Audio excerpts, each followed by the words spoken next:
রেস্টুরেন্টে গিয়ে গাদা গাদা পয়সা খরচা করে যে ডিশটা আমরা অর্ডার করে থাকি সেই ডাব চিংড়ির রেসিপি খুব সহজভাবে একদম ঘরোয়া পদ্ধতিতে বাড়িতেই বানিয়ে দেখাবো, তাও আবার রেস্টুরেন্টের স্বাদে। নমস্কার, বেঙ্গলি পাকশালায় তোমাদের সকলকে স্বাগত।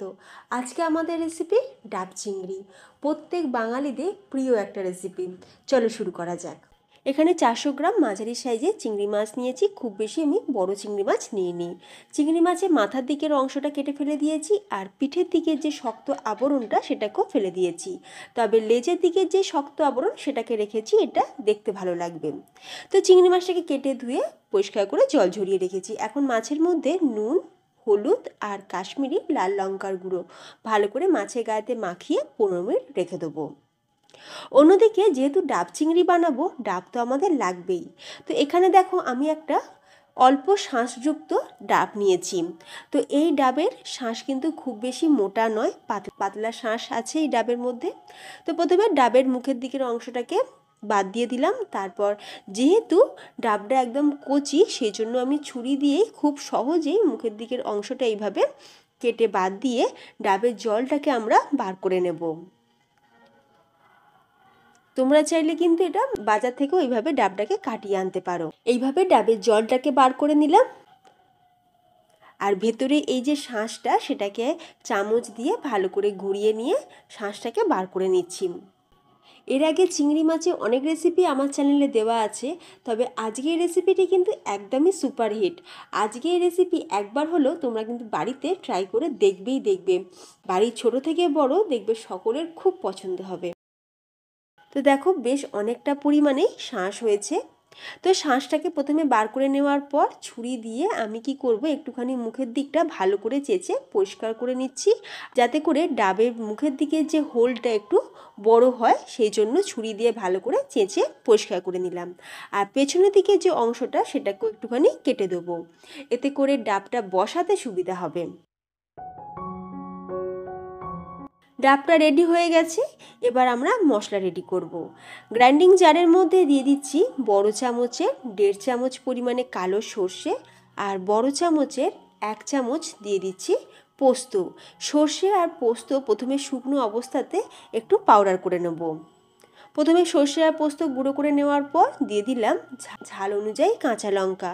কাঁচা লঙ্কাটা একটু বেশি পরিমাণে দিয়েছি, একটু ঝাল ঝাল মিষ্টি মিষ্টি হলে খেতে খুব ভালো লাগবে। এরপর আমরা দিয়ে দিচ্ছি সিদ্ধ করে নেওয়া পেঁয়াজ। এখানে একটা বড় সাইজের পেঁয়াজ আগে থাকতে সিদ্ধ করে জলটাকে ফেলে দিয়েছিলাম। তো পেঁয়াজ দিয়ে দিলাম, সাথে দিয়ে দিচ্ছি ডাবের মালাই। তবে অনেকেই এই ডাব চিংড়িতে আদা রসুনেরও ব্যবহার করে থাকে, কিন্তু আমার মা বলে যে যেহেতু সর্ষে পোস্ত দিয়ে রান্না করছি সেই জন্য রসুনের ফ্লেভারটা ভালো লাগে না, তাই আমি রসুনের ব্যবহার করলাম না। তো আর আমরা দিয়ে দেবো এখানে ডাবের জল। মশলাটা পেস্ট করব ডাবেরই জল দিয়ে, নর্মাল জল ব্যবহার করব না। তবে তোমরা চাইলে কিন্তু নর্মাল জল ব্যবহার করতেই পারো, তবে ডাবের জল দিয়ে পেস্ট করলে ডাব চিংড়ির টেস্ট কিন্তু খুব ভালো আসে।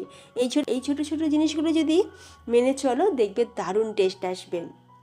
মশলাটা খুব সুন্দর করে পেস্ট করে নিয়েছি, এখন একটা বোলের মধ্যে ঢেলে নিলাম।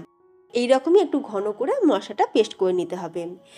এরপর এই বাটা মশলার মধ্যে দিয়ে দিচ্ছি স্বাদ অনুযায়ী লবণ, অল্প সামান্য একটু চিনিও দিলাম।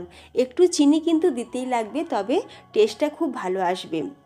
অল্প সামান্য একটুখানি কাশ্মীরি লাল লঙ্কার গুঁড়ো দিয়ে দিলাম, এতে করে কালারটা খুব ভালো আসবে।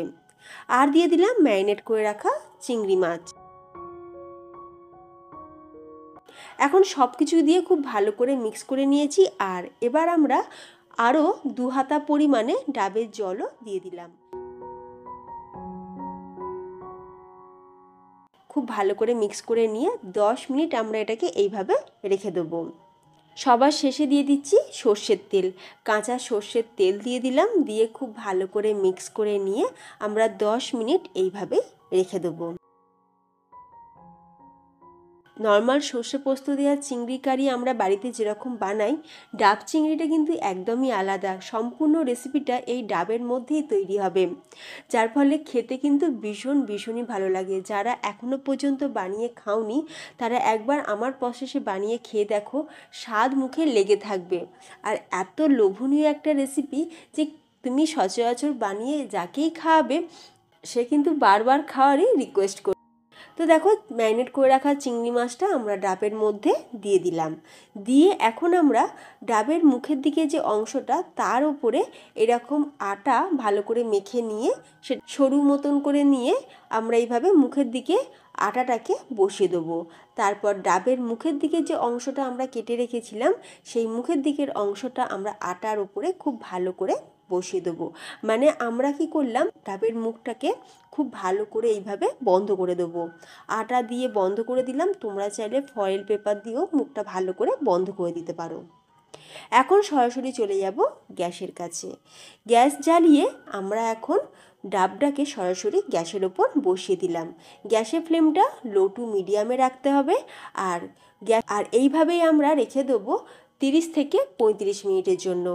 তোমরা চাইলে কিন্তু প্রেসার কুকারের মধ্যেও করতে পারো। তাহলে প্রেসার কুকারে অল্প সামান্য জল দিয়ে ডাবটাকে বসিয়ে প্রেসার কুকারের ঢাকনা বন্ধ করে সিটিটাকে খুলে রেখে দিয়ে 20 থেকে 25 মিনিট ভাপেও ডাব চিংড়িটা বানাতে পারো। আবার মাইক্রোওভেনে 180 ডিগ্রি টেম্পারেচারে 15 থেকে 20 মিনিট মাইক্রোওয়েভ করে নিলেই কিন্তু ডাব চিংড়ি রেডি।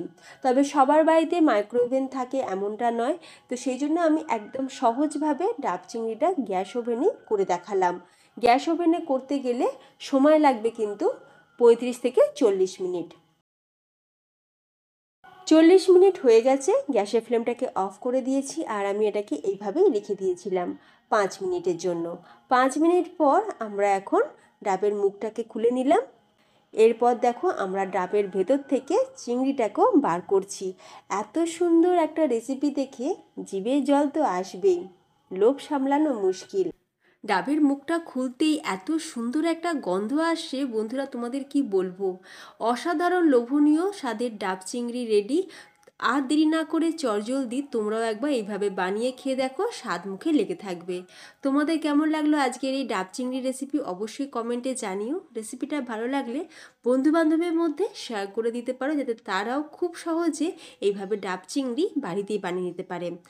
আর এই রকমের নিত্য নতুন রেসিপি পেতে চ্যানেলটা সাবস্ক্রাইব করে রাখতে একদমই ভুলো না। তাহলে ফ্রেন্ডস, ভিডিওটা আজ এখানেই শেষ করলাম। তোমরা সকলে ভালো থেকো, ধন্যবাদ।